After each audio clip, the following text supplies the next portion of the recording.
आ चुके हैं। भारत की ओर से इंडिपेंडेंट एक्सपर्ट ग्रुप ने अपनी पहली रिपोर्ट भी सौंप दी है।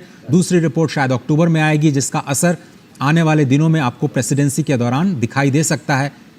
एक बड़ी पहल ऑस्ट्रेलिया ने जिसका भरपूर समर्थन किया। प्रधानमंत्री नरेंद्र मोदी ऑस्ट्रेलिया के प्रधानमंत्री एंथनी एल्बनीज़ी का स्वागत करते हुए।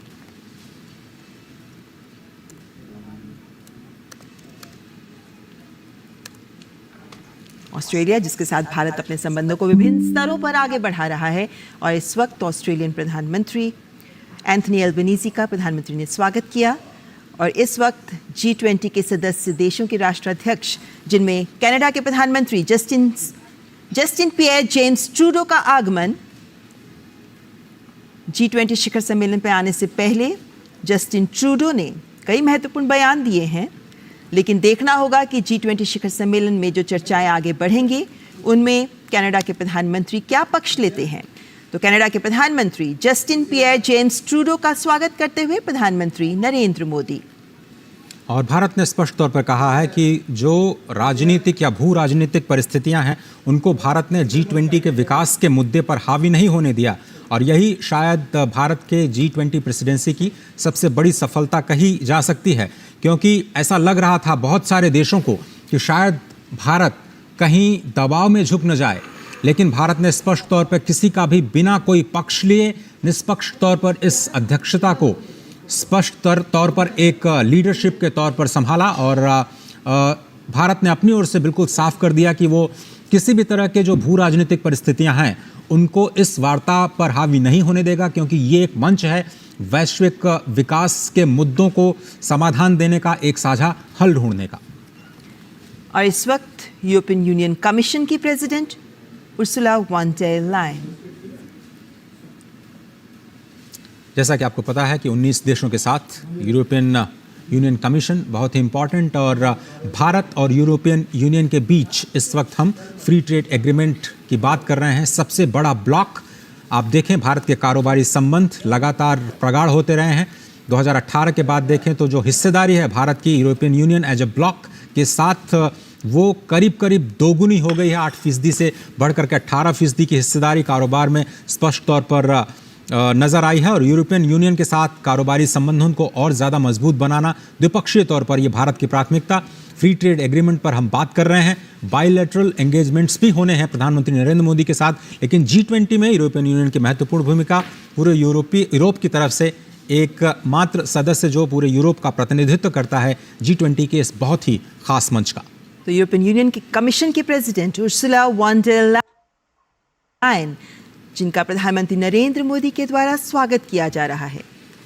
यूरोपियन यूनियन काउंसिल की तरफ से उर्सुला वॉन डेर लायन, और यूरोपियन यूनियन कमीशन की तरफ से यूरोपियन यूनियन काउंसिल के प्रेसिडेंट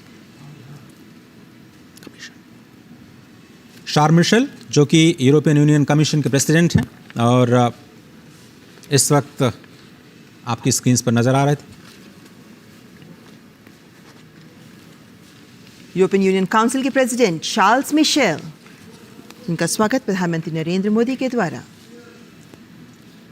यूरोपियन यूनियन G20 में फिलहाल इकलौता संघ, जिसके बाद अफ्रीकी संघ के शामिल होने के बाद कह सकते हैं कि G20 में 2 संघ हो जाएंगे, 19 देश और 2 संघ। लेकिन फिलहाल 19 देशों के साथ G20 में यूरोपियन यूनियन एक संघ के तौर पर शामिल है।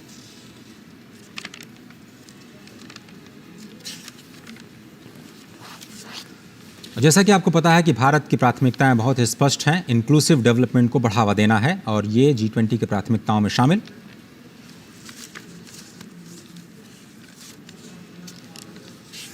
जर्मनी के चांसलर ओलाफ शॉल्स का आगमन।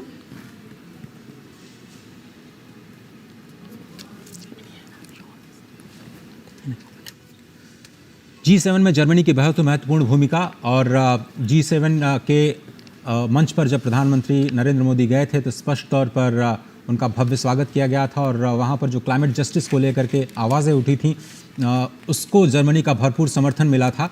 जर्मनी और भारत के बीच में पीपल टू पीपल कनेक्ट को लेकर के और ज़्यादा रिश्तों को मजबूत करना और साथ ही साथ द्विपक्षीय संबंधों को बढ़ावा देना, उस पर भी निगाह रहेगी, लेकिन G20 के मंच पर जर्मनी की बहुत ही खास भूमिका वैश्विक मुद्दों पर सहमति बनाने के लिहाज से।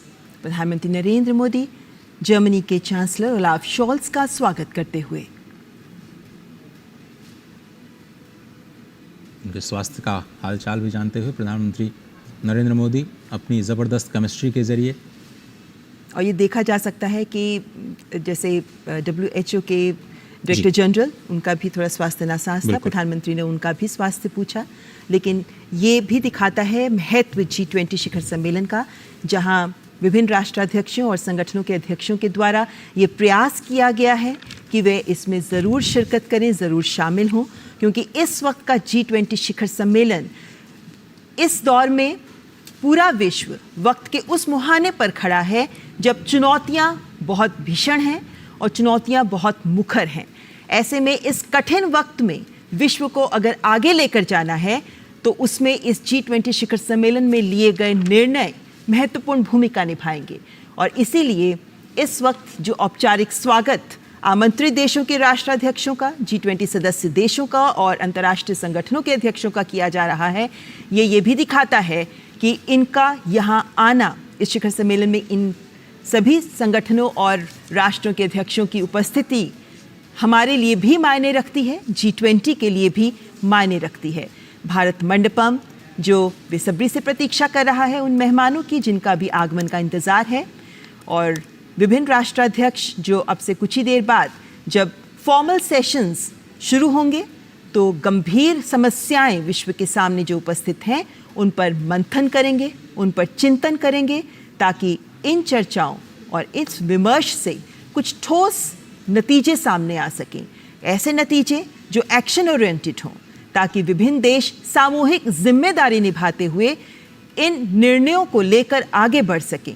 सामूहिक जिम्मेदारी सर्वसमावेशी विश्व के विकास की, सामूहिक जिम्मेदारी वैश्विक चुनौतियों से निपटने की, सामूहिक जिम्मेदारी वसुधैव कुटुंबकम के तहत एक पृथ्वी, एक कुटुंब, एक भविष्य के मंत्र को साकार करने की। और इस वक्त इटली की प्रधानमंत्री जॉर्जिया मेलोनी, जो इटली की पहली महिला प्रधानमंत्री हैं, मात्र 15 वर्ष की आयु में वे इटालियन सोशल मूवमेंट से जुड़ गई थी। 21 वर्ष की आयु में ही वे रोम की काउंसलर चयनित हो गई थी। 29 वर्ष की आयु में ही वे सांसद भी बन गई थी और 2022 में ही उन्होंने इटली के प्रधानमंत्री पद को संभाला। 2020 में जब इटली ने G20 की अध्यक्षता संभाली, उस वक्त कोविड-19 का जो क्राइसिस था वो काफ़ी अपनी जड़ें जमा चुका था। ऐसे में रोम डिक्लेरेशन, जिसमें स्वास्थ्य को लेकर के एक साझे प्रयास के तौर पर जो प्रेसिडेंसी की थी, इटली ने उसे काफ़ी सराहा गया था और इटली ने भी भरपूर समर्थन दिया है भारत की G20 प्रेसिडेंसी का। केमिस्ट्री आपकी स्क्रीन पर। प्रधानमंत्री नरेंद्र मोदी इटली की प्रधानमंत्री जॉर्जिया मेलोनी का स्वागत करते हुए। सस्टेनेबल डेवलपमेंट गोल्स को लेकर के दोनों देश लगातार एक दूसरे का सहयोग करते हुए स्पष्ट तौर पर नजर आते रहे हैं। और जिस तरह से हम लगातार आपको बता रहे हैं कि G20 प्रेसिडेंसी पूरी अभी तक जो देखी है हमने 1 दिसंबर 2022 से महत्वपूर्ण स्तंभों पर नजर आती हुई। जापान के प्रधानमंत्री फुमियो किशिदा जो पूर्व प्रधानमंत्री शिंजो आबे की सरकार में विदेश मंत्री भी रह चुके हैं 2012 से 2017 तक, और इसीलिए भारत के साथ संबंधों को वे पूरी तरह और बेहतरीन तरीके से परिभाषित कर रहे हैं। जापान एक महत्वपूर्ण देश है हमारे लिए, जिसके साथ हम विभिन्न मंचों पर हम सहयोगी के तौर पर काम करते हैं। और जापान ने पूरा समर्थन दिया है भारत का ग्लोबल साउथ के लीडर के तौर पर। स्पष्ट तौर पर जब ऐसा कहने में संकोच नहीं होना चाहिए कि जब भारत और चीन की बात आती है तो जापान हमेशा भारत के पक्ष में खड़ा रहा है। कई अंतर्राष्ट्रीय मंचों पर जापान ने खुल करके भारत का समर्थन किया है, भारत के विचारों का, और भारत के पक्ष में अपने विचार रखे हैं। प्रधानमंत्री नरेंद्र मोदी जापान के प्रधानमंत्री फुमियो किशिदा का स्वागत करते हुए। विभिन्न सहयोगी देश और शिखर सम्मेलन में एक महत्वपूर्ण आयाम ये रहता है कि भारत जहां G20 शिखर सम्मेलन की अध्यक्षता कर रहा है, तो वहीं विभिन्न सदस्य देशों के साथ संबंध प्रगाढ़ करने का भी ये महत्वपूर्ण अवसर होता है। ऐसे में लगभग 15 बायलैटरल्स भी प्रधानमंत्री की प्लान्ड है, जिनमें से कल हमने देखा कि 3 देशों के साथ द्विपक्षीय वार्ताएं हुई, जिसके बाद आज भी सबकी नज़रें रहेंगी जब उम्मीद की जा रही है कि यूके, जर्मनी, फ्रांस के साथ भी और अन्य देशों के साथ भी प्रधानमंत्री द्विपक्षीय वार्ताएं करेंगे। और इस वक्त दक्षिण कोरिया के राष्ट्रपति यून सुक यो दोनों देशों के बीच मित्रता की 50वीं वर्षगांठ दोनों ही देश मनाते हुए और एक स्पेशल कैंपेन G20 से ठीक पहले चलाया गया, जिसमें दोनों देश एक साझी विरासत, विश्वास की विरासत को आगे ले जाने पर सहमत हुए हैं, मित्रता को और प्रगाढ़ करते हुए। और G7 समिट में भी प्रधानमंत्री नरेंद्र मोदी की मुलाकात इनसे हुई और अब G20 का मंच तैयार और पूरे साल हमने सहयोग देखा कोरिया का भारत की तमाम प्राथमिकताओं पर और स्पष्ट तौर पर सांस्कृतिक लिहाज से दोनों देश और ज़्यादा करीब आते हुए। तो दक्षिण कोरिया के राष्ट्रपति यून सुक योल, जिनका स्वागत कर रहे हैं प्रधानमंत्री नरेंद्र मोदी।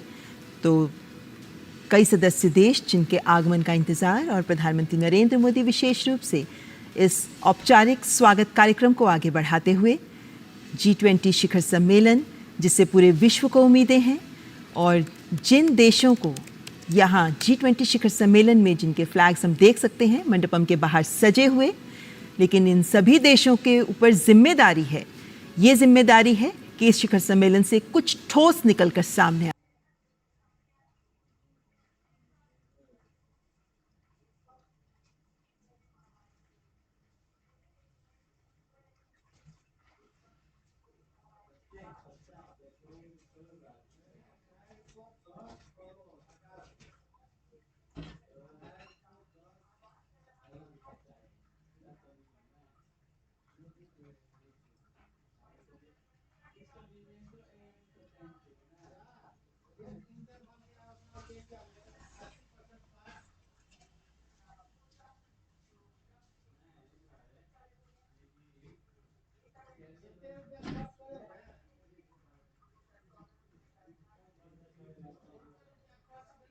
कुछ ऐसा निकलकर सामने आए जो विश्व के विकास को गति दे सके। इस वक्त कोविड महामारी से कितने ही देश हैं जो उबर रहे हैं। इस वक्त कोविड महामारी के बाद विभिन्न देशों की अर्थव्यवस्थाएं चरमराई हुई हैं। ऐसे में सभी देशों को एकजुट होकर आगे बढ़ने का आह्वान कर रहा है भारत, इस भारत मंडपम से। और इस वक्त दक्षिण अफ्रीका के राष्ट्रपति एम सिरिल रामाफोसा एक महत्वपूर्ण शख्सियत हैं।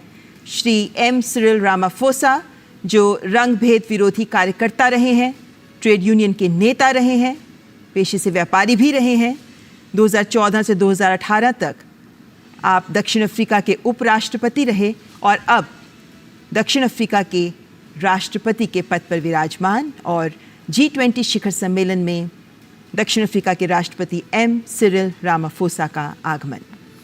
हाल ही में ब्रिक्स समिट की सफल मेज़बानी करने के बाद अब G20 के मंच पर दोनों ही नेता एक बार फिर से कुछ ही दिनों में मिलते हुए विकासशील देशों के साझा हितों को वैश्विक मंच प्रदान करते हुए दोनों देशों के संबंध कारोबारी तौर पर, सांस्कृतिक तौर पर और मानवीय तौर पर बहुत ही प्रगाढ़, बहुत ही प्राचीन। प्रधानमंत्री नरेंद्र मोदी दक्षिण अफ्रीका के राष्ट्रपति एम सिरिल रामाफोसा का स्वागत करते हुए, हैंडशेक करते हुए, फॉर्मल फोटो ऑप देते हुए।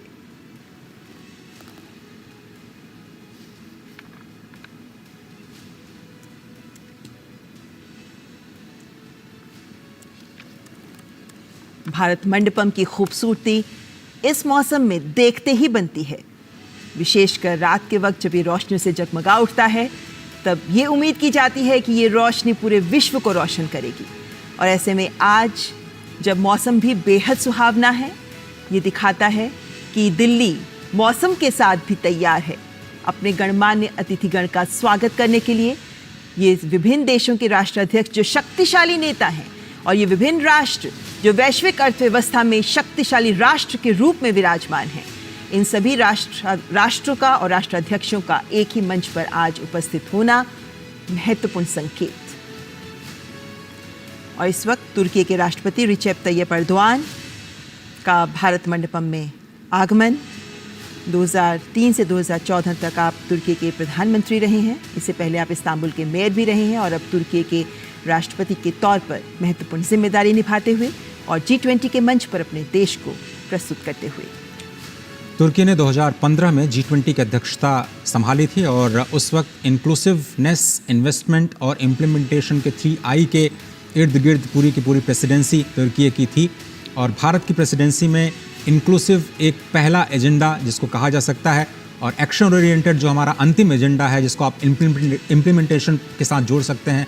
तो दोनों ही प्रेसिडेंसी में काफ़ी समानता दिखाई देती हुई और बहुत ही। और 2015 में जब तुर्की की अध्यक्षता में G20 शिखर सम्मेलन हुआ था तब W20 विमेन 20 का भी एंगेजमेंट ग्रुप जिसका निर्माण किया गया था, जिसका गठन किया गया था और वहीं से महिला विमर्श के मुद्दों को भी आगे बढ़ाया गया, जिससे पहले G20 में कोई महिलाओं के मुद्दे पर विमर्श का अलग से कोई समूह नहीं था। तो तुर्की के राष्ट्रपति रिसेप तैयप एर्दोआन का स्वागत करते हुए प्रधानमंत्री नरेंद्र मोदी। इंक्लूसिवनेस की जब भी बात होती है महिलाओं की भागीदारी बहुत ही महत्वपूर्ण। और इस वक्त आप देख सकते हैं यूनाइटेड किंगडम के प्रधानमंत्री ऋषि सुनक का आगमन भारत मंडपम में। भारतीय मूल के पहले व्यक्ति जो यूनाइटेड किंगडम के प्रधानमंत्री पद तक पहुंचे हैं, पहले ब्रिटिश एशियन जिन्होंने पद संभाला है। और आप पहले राजकोष के चांसलर भी रह चुके हैं, ट्रेजरी के मुख्य सचिव भी रहे देश में और अब यूनाइटेड किंगडम के प्रधानमंत्री पद को संभालते हुए ऋषि सुनक, हमने देखा कि कल जैसे ही वे हवाई जहाज से उतरे उन्होंने सबसे पहले प्रणाम किया और इस वक्त प्रधानमंत्री नरेंद्र मोदी गर्मजोशी के साथ गले मिलते हुए ऋषि सुनक के साथ और हैंडशेक करते हुए औपचारिक स्वागत।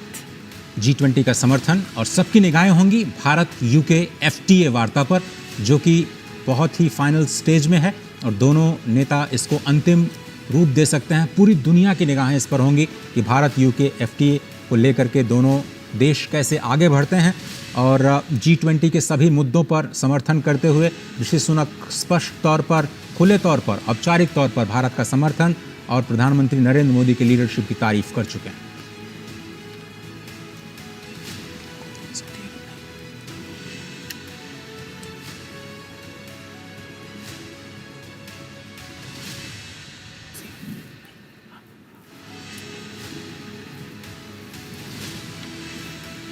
रूस के विदेश मंत्री सर्गेई लावरोव का भी आगमन। व्लादिमीर पुतिन नहीं आ पाए, उनकी जगह सर्गेई लावरोव रूस का प्रतिनिधित्व करते हुए।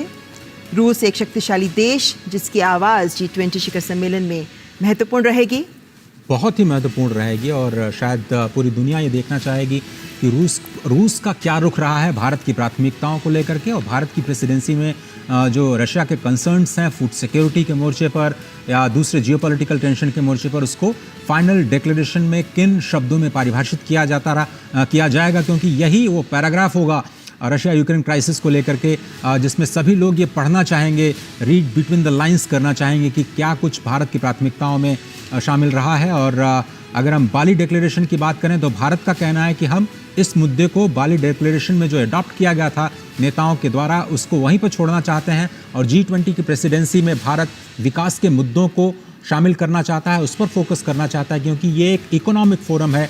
जियोपॉलिटिकल टेंशंस को स्थान देने का इस फोरम, इसे एक मंच नहीं बनाया जा सकता, इसलिए ये मुद्दा बहुत ही इंपॉर्टेंट रहने वाला है। और लगातार हम कल से देख रहे हैं कि फॉरेन मीडिया भारतीय प्रतिनिधियों से भी बात कर रहा है कि कैसे इस मुद्दे को देखा जाएगा। और वैसे देखें तो बाली डिक्लेरेशन में भी रूस यूक्रेन संघर्ष के मुद्दे पर अंत में जाकर सहमति बन पाई थी, जिसके बाद सही शब्दों के साथ पंक्तियों को जोड़ा गया था और बाली डिक्लेरेशन सामने आया था। लेकिन उम्मीद की जा रही है कि इस बार भारत जिस तरीके से पूरे विश्व के विकास की बात कर रहा है, ऐसे में विभिन्न देश अपने सोच और एजेंडे को एक तरफ रखते हुए विश्व की बेहतरी के लिए एकजुट होने का आह्वान में भारत के साथ जुड़ेंगे। इस बात की उम्मीद की जा रही है क्योंकि भारत भी लगातार जब से भारत ने अध्यक्षता संभाली है, भारत इन प्रयास में लगा रहा है कि विभिन्न देशों की अलग अलग आवाज़ों को कैसे एक साथ एक मत किया जाए और ऐसे में विभिन्न देशों को चर्चाओं में भी साथ जोड़ने का प्रयास भारत का रहा है। और इस वक्त जाहिर है कि रूस के विदेश मंत्री क्योंकि पहुंच चुके हैं, उसके बाद जब चर्चाओं में वे शिरकत करेंगे तो रूस यूक्रेन संघर्ष का मुद्दा दिल्ली डिक्लेरेशन में किन शब्दों के साथ रखा जाता है, किस हद तक जगह मिल पाती है, उस पर सहमति बनाने पर भारत का और विभिन्न देश जो भारत के साथ इस मुहिम में जुटे हुए हैं कि इस दिल्ली डिक्लेरेशन को फाइनल किया जाए और सही तरीके से भारत विश्व के विकास को लेकर जो आवाज़ बुलंद कर रहा है, ग्लोबल साउथ के हितों को साथ लेकर आगे बढ़ने की बात कर रहा है, उसको साथ मिल सके और सार्थक तरीके से उसे दिल्ली घोषणा पत्र में शामिल किया जा सके, इसका प्रयास भारत तथा अन्य देश भी G20 शिखर सम्मेलन में कर रहे हैं। क्योंकि कहीं ना कहीं ये जिम्मेदारी सभी देशों पर आती है कि अपनी सोच, अपने स्वार्थ को दरकिनार करते हुए इस वक्त विश्व की बेहतरी के लिए, विश्व कल्याण के लिए सोचें और आगे बढ़ें ताकि कुछ ठोस एक्शन ओरिएंटेड एजेंडे सामने आ सके। तो भारत नहीं चाहता कि G20 को मंच बनाया जाए इस तरह की भू राजनीतिक जो टिप्पणियां हैं उसको लेकर के। बहुत सारे देशों ने ये कोशिश की दबाव बनाने की कि रशिया को लेकर के भारत की प्रेसिडेंसी की ओर से दबाव बनाया जाए। भारत ने दो टूक मना कर दिया। ये एक विकास से संबंधित मुद्दों पर विचार विमर्श करने का मंच है और इसको कूटनीतिक मसलों के लिए इस्तेमाल नहीं किया जा सकता और भारत कम से कम ऐसा नहीं करने देगा। बहुत सारे मुद्दों पर ज़रूर बात हुई और अंत तक ये मुद्दा हमने अपनी प्राथमिकता में शामिल रखा कि जो विकास के मुद्दे हैं वो कहीं पीछे न रह जाएं। और इस वक्त ट्रॉयका देशों के राष्ट्राध्यक्ष जिनमें इंडोनेशिया के राष्ट्रपति जोको विदोदो का भारत मंडपम में आगमन, इंडोनेशिया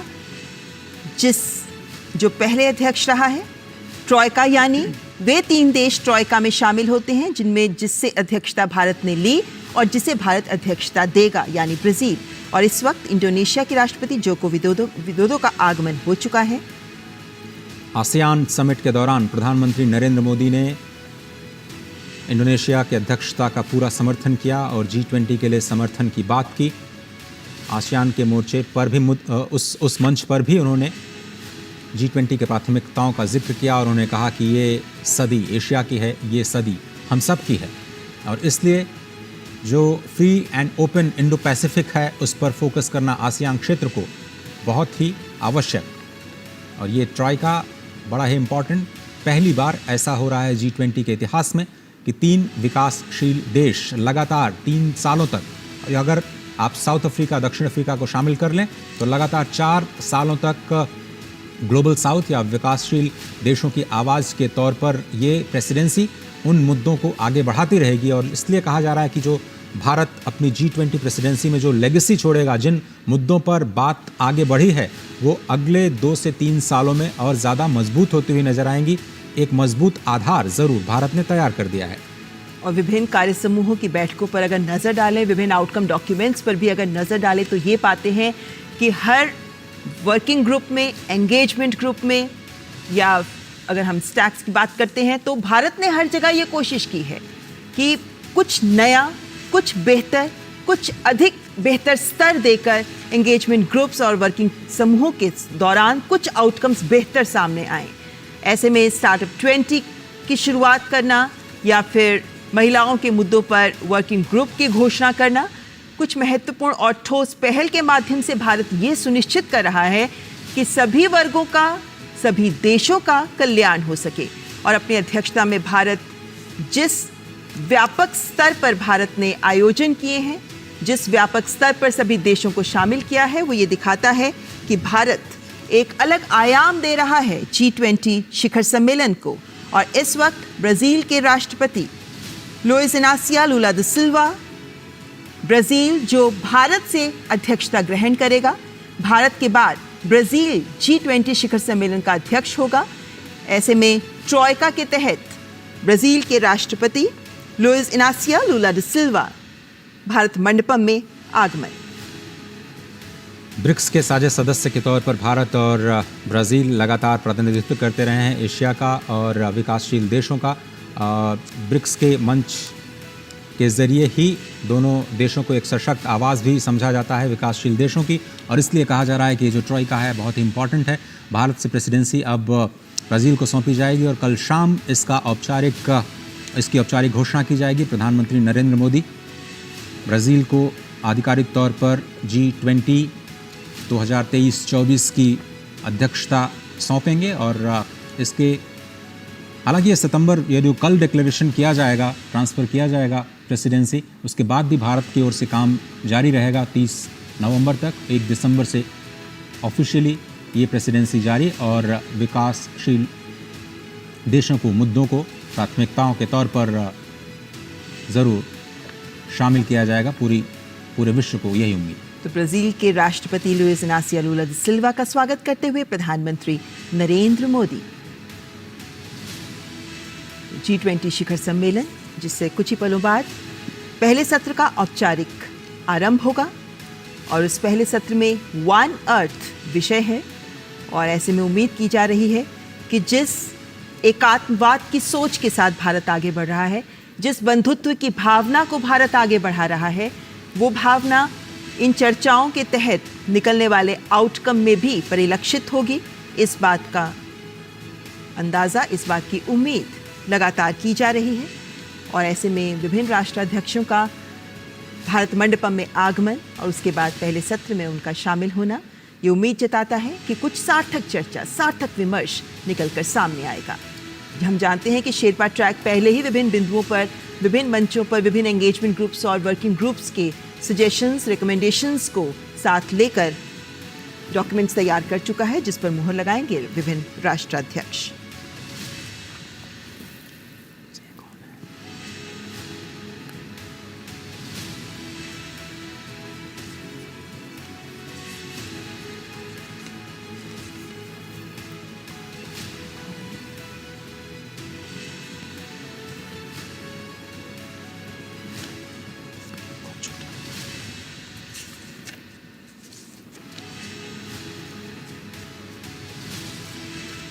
भारत मंडपम में विभिन्न देशों के राष्ट्राध्यक्षों का आगमन जारी। प्रधानमंत्री नरेंद्र मोदी कर रहे हैं औपचारिक स्वागत और इस औपचारिक स्वागत के बाद फोटो ऑप के बाद शुरुआत होगी पहले सत्र की। और चीन के प्रधानमंत्री ली चियांग का स्वागत करते हुए प्रधानमंत्री नरेंद्र मोदी। चीन जो G20 शिखर सम्मेलन के विभिन्न मंचों पर, विभिन्न चर्चाओं में कुछ मुद्दों पर सवाल उठाता रहा है, लेकिन उम्मीद की जा रही है कि जो आउटकम डॉक्यूमेंट आएगा उसमें एकमत सहमति मिल पाएगी।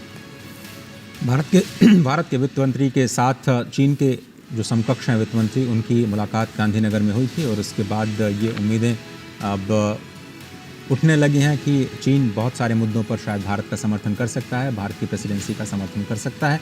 देखना होगा कि विकास के मुद्दों पर किस तरह से, फूड सिक्योरिटी के मुद्दे पर, डेट रेजोल्यूशन के मुद्दे पर चीन का क्या रुख रहता है और भारत की प्रेसिडेंसी में जो प्राथमिकताएं तय की गई हैं, चाहे वो मल्टीलेटरल इंस्टीट्यूशंस का रिफॉर्म हो या फिर सस्टेनेबल डेवलपमेंट गोल्स की समीक्षा करना हो, क्योंकि शायद वो सबसे बड़ी चुनौती है। 2030 तक प्रधानमंत्री मोदी ने कहा कि इस वक्त हम मध्य में खड़े हैं जब इसकी समीक्षा करना बहुत ज़रूरी है। किसी को पता नहीं था कि रशिया यूक्रेन क्राइसिस और कोविड जैसी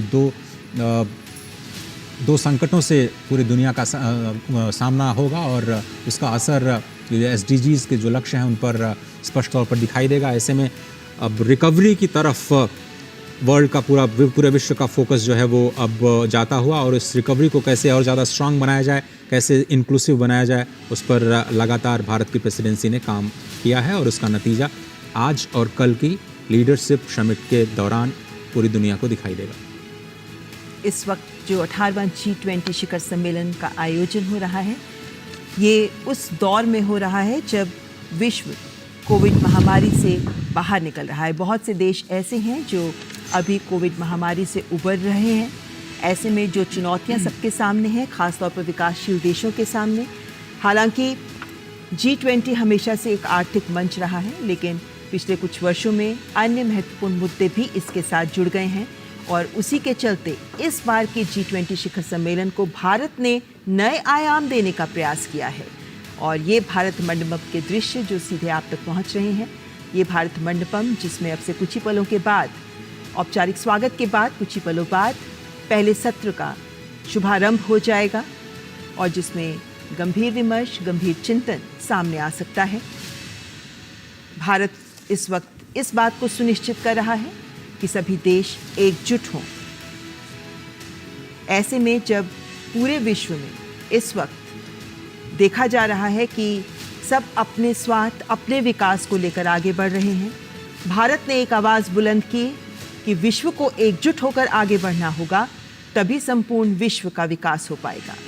जलवायु परिवर्तन की चुनौती हमारे सामने है, सतत विकास लक्ष्यों को 2030 तक हासिल करने की चुनौती हमारे सामने है। ऐसे में कोई भी देश अकेला इन लक्ष्यों को प्राप्त नहीं कर सकता।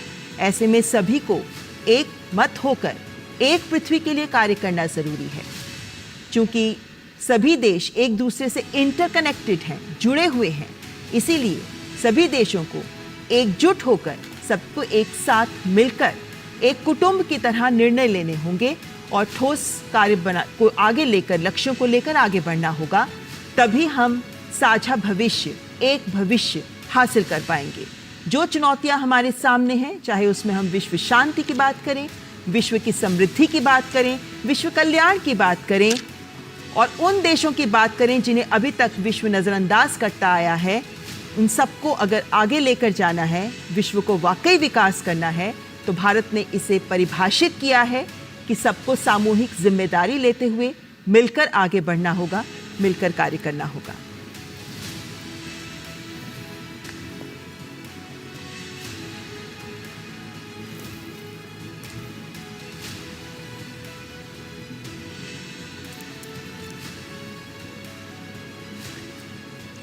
और भारत मंडपम से सीधे तस्वीरें आप देख रहे हैं और औपचारिक स्वागत का कार्यक्रम अब समाप्त हो चुका है। G20 शिखर सम्मेलन 2023 अब अपने पहले सत्र की ओर धीरे धीरे कदम आगे बढ़ाता हुआ, जहां वन अर्थ पर चर्चा होनी है। पहले सत्र में 3 फोकस, 3 सत्र और फिलहाल जो देशों के राष्ट्राध्यक्षों का आगमन का इंतजार इस वक्त हो रहा है और भारत मंडपम में पहले सत्र के औपचारिक आरंभ से पहले प्रधानमंत्री नरेंद्र मोदी के द्वारा विभिन्न राष्ट्राध्यक्षों का औपचारिक स्वागत का सिलसिला जारी। स्टूडियो में इस वक्त अंशु जोशी जी हमारे साथ हैं, GNU की प्रोफेसर। बड़ा फोकस, भारत की जो अध्यक्षता है वो अब अंतिम चरण में आ चुकी है अंशु जी। लेकिन यहाँ से हम एक नए अध्याय की शुरुआत होते हुए देख रहे हैं। हम देख सकते हैं कि कितना भव्य आयोजन है, किस पैमाने पर हमने ये आयोजन किया है। हमने 1 लाख से भी ज़्यादा जो प्रतिनिधि और विदेश से आए मेहमान हैं, उनका इस अपने अध्यक्षता के 1 साल में यहाँ स्वागत किया। हमने अपने देश में 60 से भी अधिक शहरों में G20 की 220 से भी ज़्यादा मीटिंग्स का सफलतापूर्वक आयोजन किया। हमने इसमें नए लोग जोड़े। हमने जो पूरे विश्व से आए हुए मेहमान थे, जो विश्व के अलग अलग प्रतिनिधि थे, उन्हें अपनी जनता से जोड़ा। हमने गवर्नमेंट टू पीपल और पीपल टू पीपल कनेक्ट पे बढ़ावा दिया। इसे हमने अपनी अध्यक्षता में करके दिखाया। हमने G20 के मंच के विस्तार की बात की और मुझे लगता है एक बड़ा डेलिब्रेशन ये आ सकता है कि जो अफ्रीकी यूनियन है वो G20 का सदस्य बनाया जाए। अभी तक एक संगठन के रूप में यूरोपियन यूनियन G20 का एक परमानेंट सदस्य है। और हम ये भी देख सकते हैं कि किस तरह से हमने समावेशी विकास को लेकर, सतत विकास को लेकर, साझा विकास को लेकर न सिर्फ अपने यूनिलैटरल लेवल पे और बायलैटरल लेवल पे, हमने मल्टीलैटरल लेवल पर भी G20 के अध्यक्ष के रूप में अलग अलग सफल प्रयास किए। और अब मुझे लगता है कि आज और कल जो घोषणाएं होंगी, जो तमाम रिपोर्ट्स प्रस्तुत होंगी, जो राष्ट्राध्यक्ष अपने विचार प्रस्तुत करेंगे, उसमें हम भारत के इस महत्वपूर्ण योगदान को देख पाएंगे। क्योंकि भारत मंडपम में USA, अमेरिका के राष्ट्रपति जो बाइडेन का आगमन हो चुका है।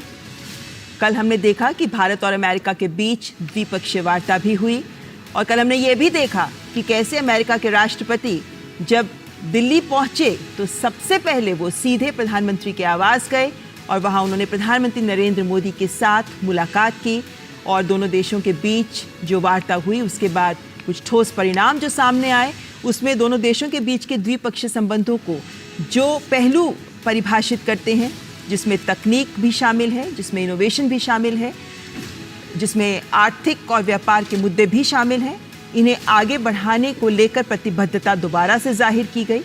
और ऐसे में G20 शिखर सम्मेलन से पहले भी अमेरिका की ओर से लगातार जो बयान आते रहे हैं वो ये दिखाते हैं कि G20 शिखर सम्मेलन में भारत जिस सोच को लेकर आगे बढ़ रहा है उसमें अमेरिका भारत का पूरा समर्थन कर रहा है। तो अमेरिका के राष्ट्रपति जोसेफ आर बाइडेन, जिनका भारत मंडपम में आगमन।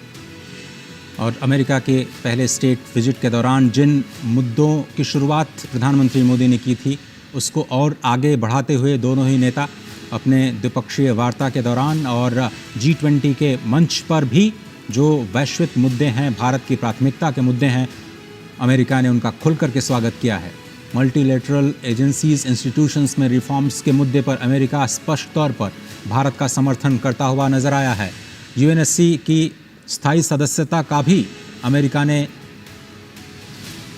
खुले तौर पर समर्थन किया है और ये स्पष्ट तौर पर अमेरिका कहता आया है कि अगर दुनिया की ग्रोथ को सस्टेनेबल बनाना है तो भारत को नज़रअंदाज नहीं किया जा सकता। बदलते हुए परिदृश्य में दुनिया की सोच को बदलना ही होगा और दुनिया की सबसे पुरानी डेमोक्रेसी, दुनिया की सबसे बड़ी डेमोक्रेसी और जब प्रधानमंत्री नरेंद्र मोदी अमेरिका गए थे तब भी हमने देखा कि किस तरीके से उनका स्वागत करते हुए राष्ट्रपति और फर्स्ट लेडी ने प्रधानमंत्री के दोनों तरफ से हाथ पकड़ के वे उन्हें अपने आवास के अंदर लेकर गए थे। और वो ये दिखाता है कि दोनों देशों के राष्ट्राध्यक्षों के बीच कितने मधुर, कितने करीबी संबंध हैं। और प्रधानमंत्री नरेंद्र मोदी इस वक्त पीछे चित्रित इस चित्र को राष्ट्रपति जो बाइडेन को एक्सप्लेन करते हुए कि इसके मायने क्या हैं। समय का चक्र हमेशा चलता रहता है।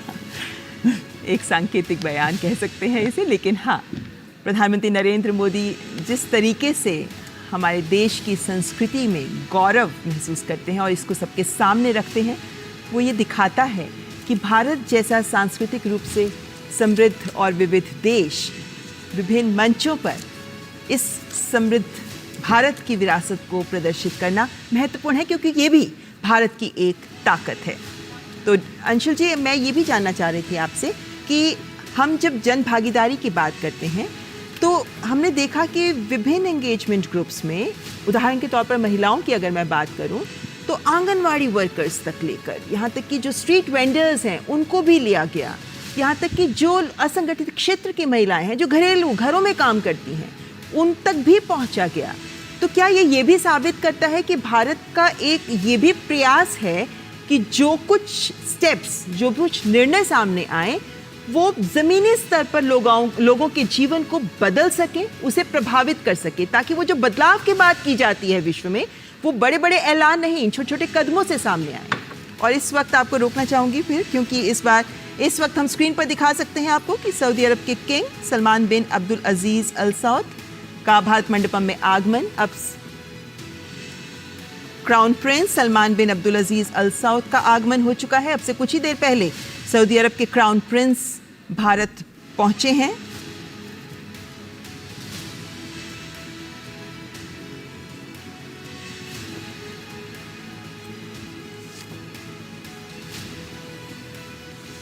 सऊदी अरब के क्राउन प्रिंस मोहम्मद बिन सलमान भारत मंडपम पहुंच चुके हैं और इस वक्त कुछ ही देर पहले हमने देखा कि उनका भारत में आगमन हुआ था और सऊदी अरब के क्राउन प्रिंस का स्वागत प्रधानमंत्री नरेंद्र मोदी के द्वारा किया जाएगा भारत मंडपम में। बहुत ही महत्वपूर्ण सदस्य G20 का सऊदी अरब, क्योंकि पूरी दुनिया में हम जो फ्यूल क्राइसिस देख रहे हैं उसको समाधान देने में सऊदी अरब की बहुत ही महत्वपूर्ण भूमिका रहती है। और जो कच्चे तेल की कीमतें हैं पूरी दुनिया की अर्थव्यवस्थाओं को प्रभावित करती हैं।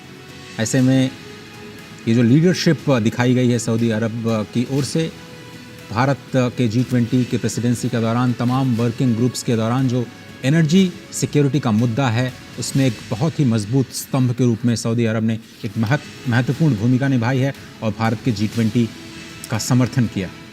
तो सऊदी अरब के क्राउन प्रिंस मोहम्मद बिन सलमान का प्रधानमंत्री नरेंद्र मोदी के द्वारा स्वागत करते हुए और इसी के साथ विभिन्न राष्ट्राध्यक्षों और अंतर्राष्ट्रीय संगठनों के अध्यक्षों का स्वागत का कार्यक्रम औपचारिक रूप से संपन्न हुआ, जिसके बाद अब प्रथम सत्र वन अर्थ की शुरुआत होगी और इस सत्र में पृथ्वी को लेकर कैसे विभिन्न देश महत्वपूर्ण कदम उठा सकते हैं, एक पृथ्वी, अपने पृथ्वी के संरक्षण को लेकर देश क्या कुछ कर सकते हैं।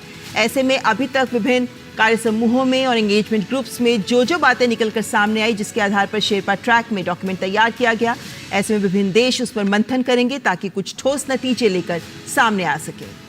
और इस वक्त दूरदर्शन नेटवर्क के जो टेक्निकल टीम है उसकी भी तारीफ करना बहुत ही आवश्यक है। आप देखें कि कितने कैमरा एंगल्स के